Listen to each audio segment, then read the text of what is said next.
Stage 17 in this 2010 Tour de France is the last stage in the Pyrenees in this edition.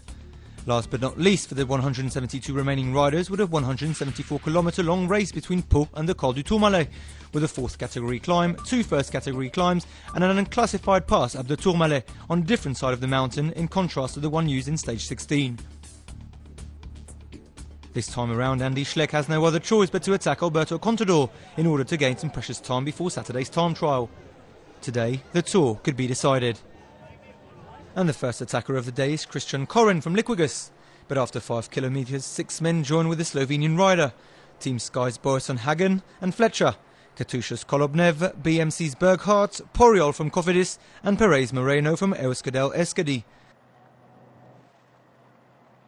The 7 men will ride at a steady pace up the Côte de Renoir, and at the top, Kolobnev leads the group 3 minutes and 15 seconds ahead of the peloton.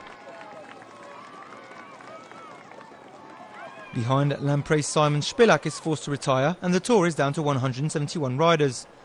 Third in the overall standings, Samuel Sanchez almost suffers the same fate after a heavy fall, leaving him groggy and unsure about continuing. But sure enough, the Spaniard finally gets back on his bike and is brought back in the peloton by 3 of his teammates.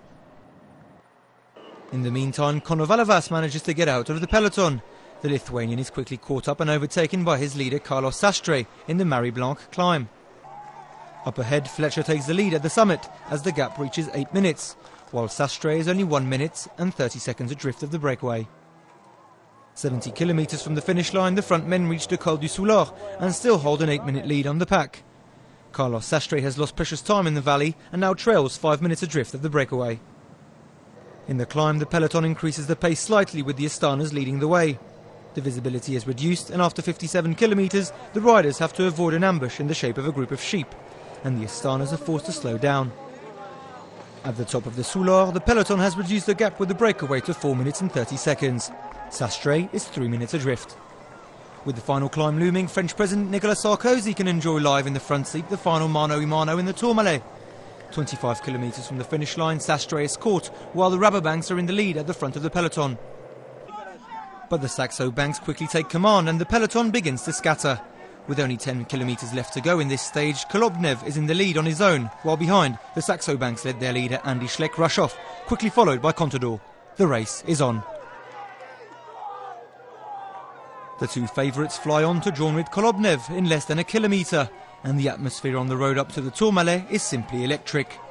The Luxembourg champion tries to rear out the Spanish, but Contador remains put. Behind, the Menchov-Sanchez-Vandenbroek trio is over a minute adrift. With Andy Schleck in the lead, Contador tries to move 4 kilometres from the end, but the Saxo Bank rider resists. Those 2 are something special. And in front of a massive crowd in the final kilometres in the Pyrenees, Andy Schleck crosses the line in front. After Avoriaz, the white jersey claims a second stage win in this Tour de France, while Contador retains his yellow jersey for 8 seconds.